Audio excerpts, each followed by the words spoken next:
on, everybody? Welcome to HeadKick Audio, episode number 51. I am the host, Steve the Dick, or as they call me at work, Little Snow. Okay? In the intro, if you're listening via the podcast audio only, you're hearing Cutthroat Gorgeous in that intro.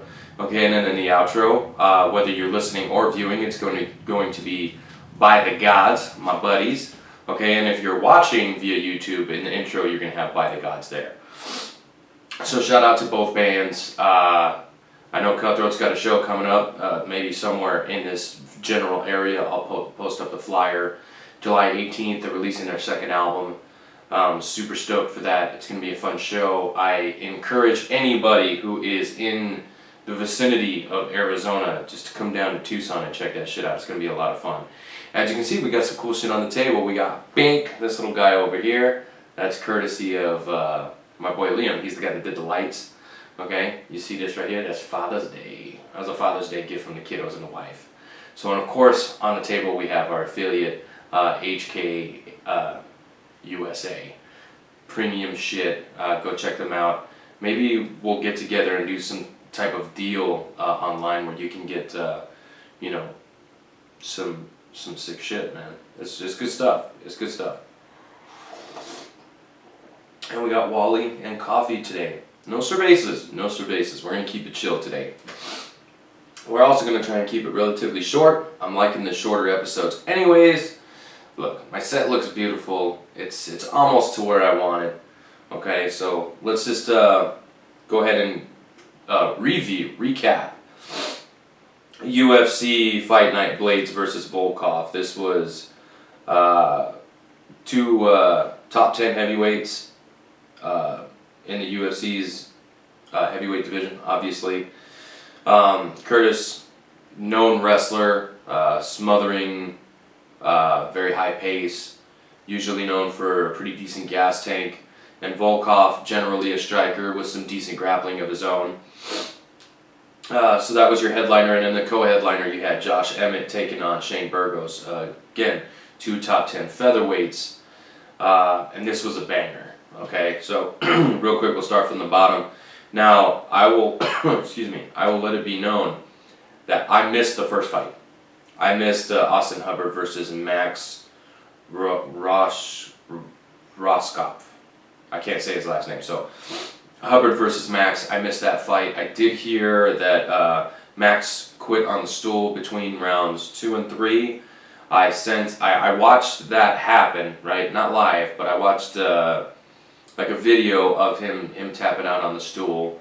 And then I also watched a video of his coach, Drysdale, explaining the whole situation and, you know, defending his position, defending his choice, and defending his fighter. Now, all I gotta say is if the dude didn't want to fight, I mean, hey, that's it. Call it. I mean, it is what it is. It looked like, to me, that his coach was trying to motivate him. You know, sometimes you sit down in the stool and you're just like, fuck, can't do it. Can't fucking go back out there, a la Anthony Smith, right? So, I mean, this shit happens. Apparently, the dude came in the UFC on very short notice, off of quarantine, so I mean, fuck, young kid, you know, used to coming out and just subbing everybody. I don't know, that's a tough one. And Austin Hubbard, man, that's a tough cat. That's a tough cat. So, congratulations, Austin Hubbard, for getting it done. Again, hopefully the UFC gives this man, Max, a shot, you know, on a full camp. You know what I mean? On a full camp. Two top 10 women's flyweights, Lauren Murphy and Roxanne Modafferi, got down. And it was a decent fight, you know, it wasn't, you know, fight of the night or anything like that, but it was your typical Roxanne Modafferi or Lauren Murphy fight. Roxanne, of course, she got rocked a couple times. There was, you know, some takedowns and, you know, it was an overall fun fight, but all three judges gave it to Lauren Murphy. Again, this was one of those fights that I was kind of, let's just say I was watching it when I was doing something I wasn't supposed to be doing. Anyway. So I don't really have a scorecard for that one, but for all intents and purposes, I thought it was closer than what the scorecard said, but really, like, you know, I don't know. I'm probably thinking the right call probably would have been Lauren Murphy. But, again, super biased. I like Modafferi. I like Murphy too. You know, she trains out of Arizona. I think last I saw it was like the lab or something like that. Maybe? I don't know. Anyways, so kudos to Lauren for getting it done. Your next fight, Frank the Crank Camacho. Now, usually this guy is known for his durability, his I don't give a fuck fighting style.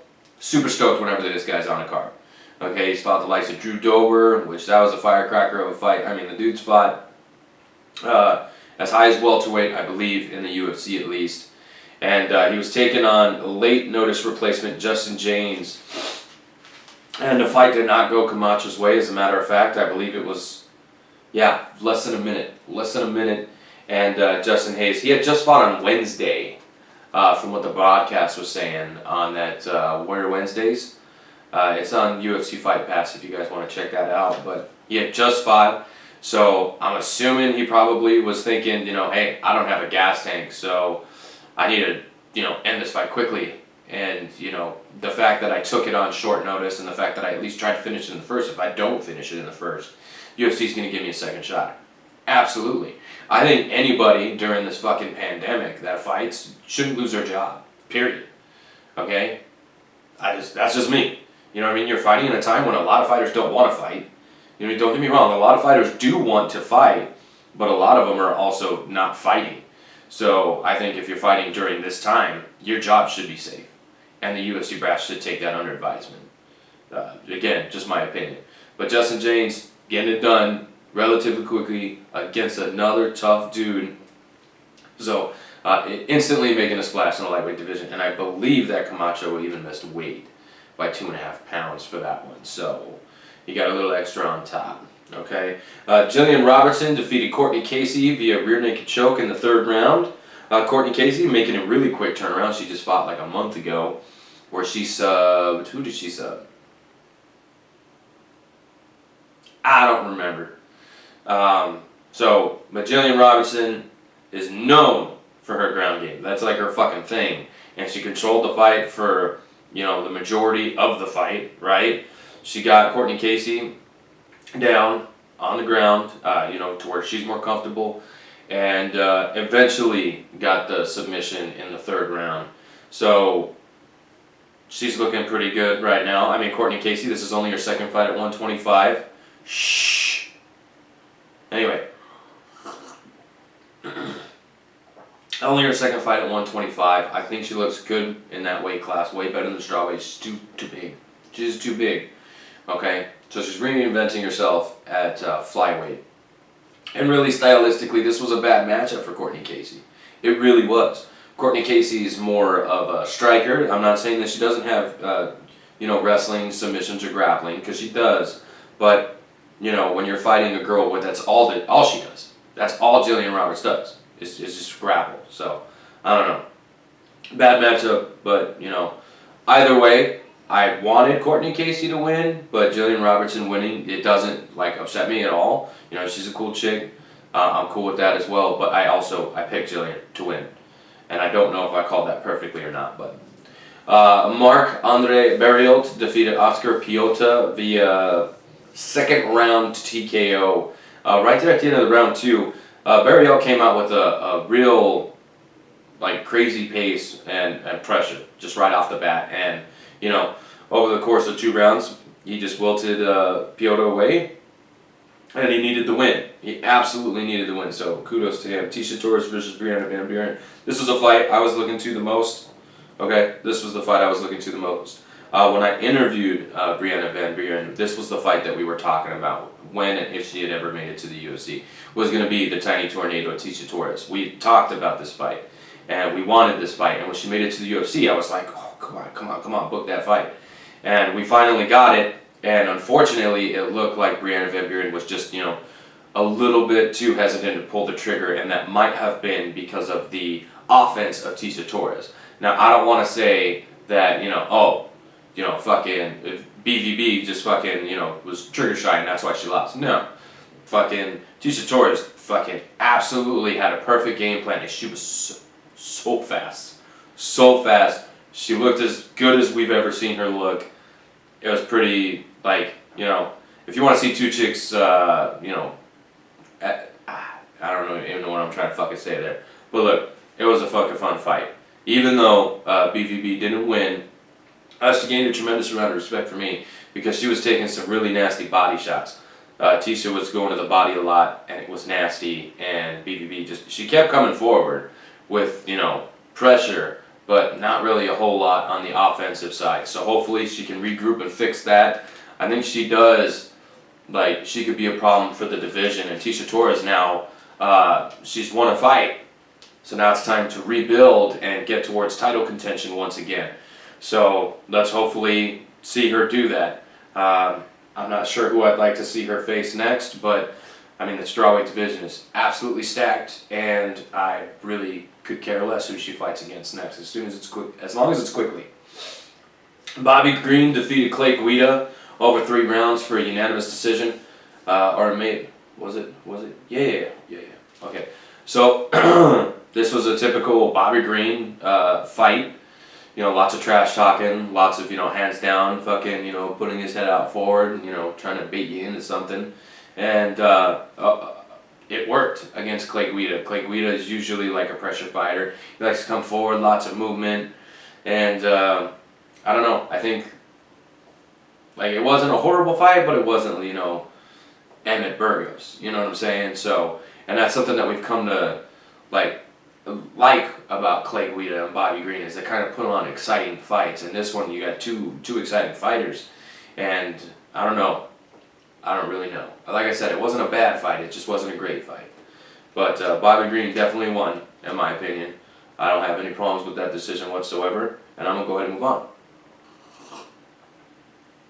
Jim A1, I think that's his nickname.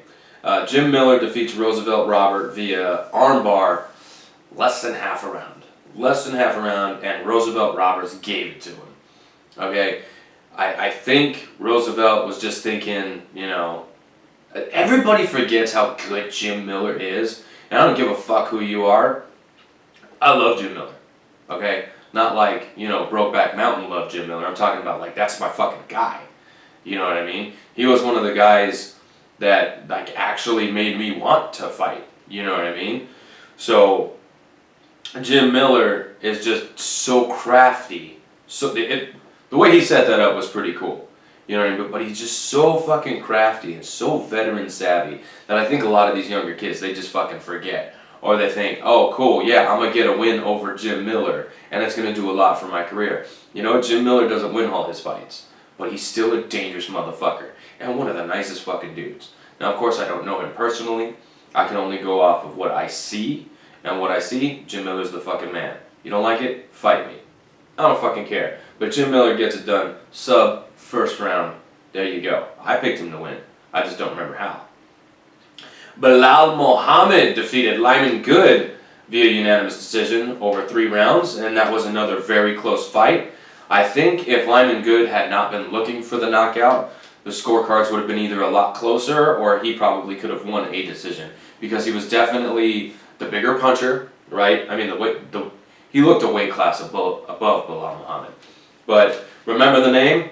Getting it done over 3 rounds, okay? And that's not to say that it was an easy fight, because he took some damage in that fight, and the back and forth, it was fun. It was very fun.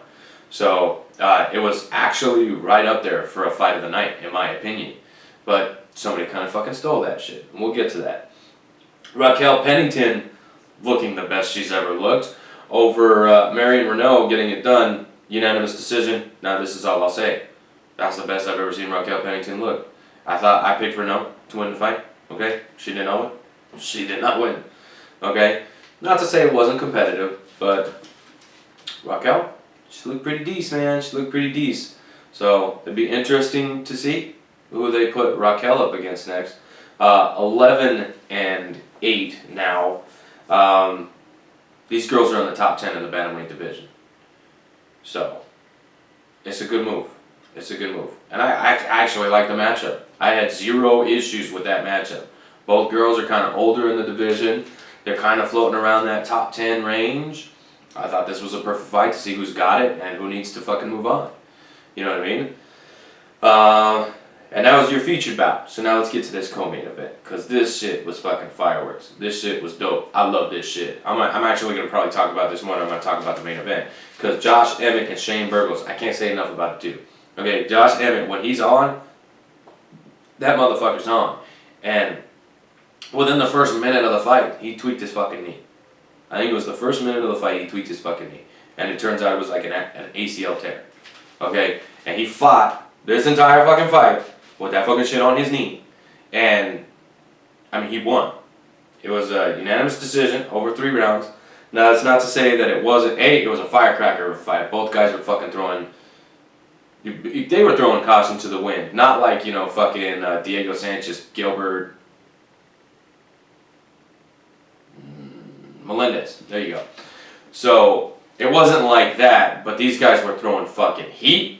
And they were throwing it often, and Burgos was rolling with a lot of punches. But eventually in the second and the third, he was starting to, you know, take a little bit too much damage, and it was starting to show, right? He was, Emmett was getting some knockdowns, and look, both guys striking. Obviously, Emmett's the bigger power puncher, right? He definitely had the power edge, but Burgos just looked so crisp, and he rolled with the punches so fucking well. I mean, in the pre-fight, you know, yada yada, he was saying, dude's gonna hit me, okay? It's just gonna happen. He's gonna hit me. What am I gonna do, run away from it? I'm like, that's my guy. That's my guy, Shane Burgos, man. I was already a fan before, but look, one thing I'll critique if I can is try not to take so much damage. You know what I mean? Maybe shore up the defense so that you don't have to take as much, and then, you know what I mean? Because your offense would have offset his offense, right? And then you're not taking that much damage, so you're not getting knocked down, losing rounds. Okay? And then, I mean, there you go. A little tweak, and he could have won this fight. It's really that simple. I think if his defense was a little bit better, and look, it's a co-main event slot. He's trying to put on a show. The dude's job is safe, for sure. I think he's only like 4-2 or 5-2 in the UFC. But now look at what happens, right? Now you're 4-2 or 5-2 in the UFC. And you know what? Yeah. So, you went from a co-main event slot. Next time you could have been, you know, a headliner for a fight night. You know what I mean? You could have been a co-headliner in a title fight. Or, you know, a headliner in a title fight. Shit, I don't fucking know. But what I'm saying is, like, Hurricane, shore up that defense, because your boxing is excellent. Okay, so let's see. Oh. Let's see. 1, 2, 3, 4, 5. I think he's 6-2 in the UFC. And his only losses are coming to top 10 featherweights. Okay, he lost to Josh Emmett, you know, this past weekend, and then he's got a loss to Calvin Kidd. Now look, there ain't no shame in those losses. Both guys are fucking animals. Okay, they're absolutely animals. And I just wish, you know, I wish the best for Shane Burgos. Okay, apparently he was, you know, very emotional after the loss in the back. Okay. He was all smiles, you know, in front of the camera, and then when the cameras are off him, of course, he's letting that loss, you know, kind of sink in and the emotions take over or whatever. But, like, I really like the dude. I like the dude's fighting style. He's relatively young in the sport, so, I mean, he's still got a long ways to go. Now, Josh Emmett, what can you say? Dude went through adversity with that knee and was still throwing, I'm going to tell you, 90% of the roster are probably fucking getting KO'd by this dude with the heat that he was throwing, okay? So that goes to show that Burgos has got a really good chin, but it also shows the heart of Josh Emmett. I mean, the dude could have just been like, yo, dude, my knee's fucked. Get me out. He could have said that. He didn't want it. He wanted to fucking hang in there and do his fucking thing. And, you know, hey, more power to him. It definitely made me a bigger fan of Josh Emmett. I didn't really like his comments too much about, you know, the media and yada yada. It's like, don't focus on that shit, dude. Don't focus on that shit. Fucking work on promoting yourself. You know, A, it's gonna it's going to show the promotion that you work for that, hey, I'm a fucking go-getter, right?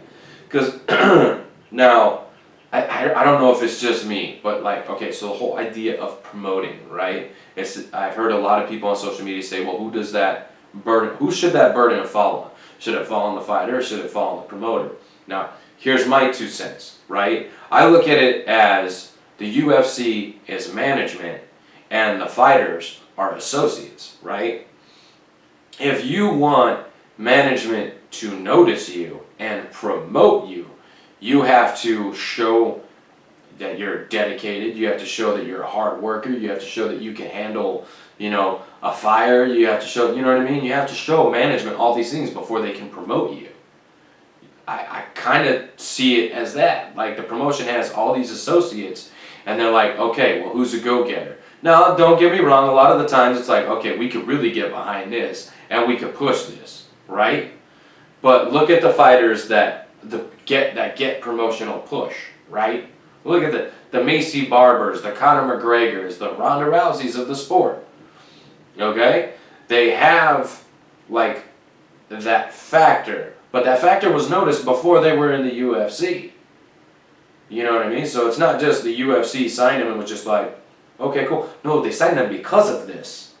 And then promoted them also because of this. Yeah, shh. So, like I said, that's my 2 cents on the whole fucking thing. Now, could the UFC do a better job? Absolutely they could. Absolutely they could. But you gotta show them something that they could show them something that makes you promotable. You know what I mean? So, I don't even know how the fuck I got on that fucking tangent. I think it was Josh Emmett in his comments to the media. But, look, dude's stud, dude look good. Like I said, that knee seemed like it was pretty bad, so he's probably going to be on the shelf for a while. When he comes back, we'll see the landscape of the featherweight division. It's looking like you got Zabit, TKZ, Ortega, Pantera, Holloway, and the champ Volkanovski. I mean, really, I could watch Emmett fight any of those guys, if I'm being honest. So it seems like a lot of those dudes are probably already lined up. So, I don't know. Maybe a Calvin Kattar? I don't know, but I'm really looking forward to that dude's next fight as soon as he's all healed up and ready to go. In your main event, Curtis Blaydes defeated Alexander Volkov via unanimous decision over 5 rounds. And it was a wrestle fest. To put it nicely, it wasn't that exciting of a fight. Curtis Blaydes, you could see the game plan from the very get-go. And it was takedown, takedown, takedown, takedown. I don't know how many takedowns he landed, but he had to have set a fucking record or something. Because that was just a ridiculous amount of takedowns. And he got off a couple good strikes against Alexander Volkov there in the very beginning. His striking actually looked pretty nice for a guy that just wrestles, right? Like, it looked pretty good. But then the later it got in the fight, obviously, striking goes out the window and all he wants is the takedown. And a lot of the times he's really just holding Volkov there. Now, Volkov, okay, he could have done better to get to his feet, but that's also a big fucking guy. So, I don't know. Curtis Blaydes kind of didn't do himself any favors with that game plan, because I guarantee you, in the eyes of the UFC, that they're going to consider that a snooze fest. I mean, there was parts of the fight where I was kind of turned off and like, okay, well, if he's just going to fucking lay on top of the dude, I got other shit to do. You know what I mean? But I would like to see Curtis Blaydes in non-main events, right? Because his gas for 3 rounds is pretty great. Okay? And I want to see him fight somebody who can, like, match him in the grappling department, the wrestling department, before we see, you know what I mean? Like, a DC match would be perfect, because his regular wrestling versus DC's Olympic wrestling, but DC's just so much better of a striker. I don't know. I don't know what you're going to fucking do with Curtis Blaydes at this point. He's got 2 losses to Ngannou, and right now the top 3 guys, Ngannou, DC, Stipe, and they're all kind of tied up right now. So, I don't know what you do with him. Volkov, I mean, fuck, you could turn around and give him anybody. Doesn't really matter to me. So let's go ahead and look at the next fight card, which I believe is this weekend. Yeah. So it's Poirier versus Hooker. Yes. This I'm excited about. Okay, Dustin Poirier versus Dan Hooker. And then your co-headliner, you got Mike Perry versus Mickey Gall.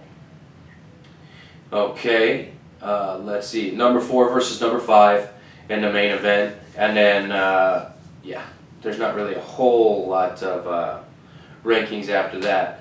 But let's start from the bottom real quick. Let's see how much time we got. We probably don't have a lot. Yeah, we got about, oh shit, we got about 5 minutes. So, Jun Yu Free? Frey? I don't know. I don't know how to fucking say her name. Anyway, she's fighting Kay Hansen, both girls from Invicta, get signed to the UFC, and I'm stoked for this fight, because I like watching both girls fight, because I watch Invicta. If you don't watch Invicta, you probably should. So I'm stoked on that fight. Jordan Griffin versus Yusuf Zalal. Yusuf Zalal, he came in and he fought Austin Lights Out. What is it? Anyway, he fought the dude Austin. Lingo, there you go, Lingo. Sorry. He fought Austin Lingo his last time out and, you know, fucking shut him out. Jordan Griffin, I think he was supposed to fight not too long ago. Also, this may not even be an updated card, so I don't know. Takashi Sato versus Ramesh Brahimaj. LFA right there, LFA veteran. Dude fights over with fucking the Daywalker and all those guys. So super stoked to see that dude get in there. Felipe Lins versus Tanner Bozer at heavyweight. Mara Romero Borella versus Miranda Maverick. Okay, Miranda Maverick, she's coming over from Invicta. She just ran through 2 UFC veterans in Tiana Bennett and Pearl Gonzalez on her in her Invicta days. This chick's a beast. Okay, this chick is a beast. So if the moment doesn't get to her and she can get through this fight, she's a definite problem for the division. Okay, Luis Pena versus Kama Worthy. That looks like a very intriguing fight. Luis Pena is the guy that's like 6'3" and used to fight at featherweight. Kama Worthy, the Death Star, he burst onto the UFC. I want to say last year, or the year before, and I don't think I've seen him fight since. I don't know. Sean Woodson taking on late notice replacement Julian Erosa. Julian Erosa making his 3rd UFC stint. Maurice Green versus Jean Vellante. Jean Vellante, a former light heavyweight, moving up to heavyweight, in dire need of a win here. Which actually, I'll open that up. Brendan Allen, LFA middleweight champ. He is now taking on Kyle Dawkins, who I believe is the CFFC middleweight champ. Now, I'm not 100% sure if I think Kyle Dawkins comes from CFFC. I think he was on the Contender Series. Yeah, super stoked for that fight. Mickey Gall versus Mike Perry. Tell you the truth, I don't give a fuck about this fight. I'm gonna watch it, and I'm thinking Mike Perry's probably just gonna knock old Mickey Gall out if he don't get taken down and get subbed himself. There will be a finish in that fight. I just don't care who wins or loses. And then Dan Hooker versus Dustin Poirier. Dan Hooker can take a beating. Also, it's not important to note, but like, you know. Anyway, we just won't even get into that because we don't have time. But Dan Hooker versus Dustin Poirier, number 4 versus number 5. I'm going to tell you my pick right now. It's my number 2 man, Dustin Poirier. I'm going to leave you guys with that. So again, thank you to HKA USA. The theme music, thank you to Cutthroat Gorgeous and By the Gods. Let's see, anyone else I can thank? Oh yeah, thank me for putting on a show and doing what I do. So hopefully you guys enjoyed the show. A little bit more lax than usual. I think maybe the coffee may have me more, or more control. I don't know. But anyways, until next time.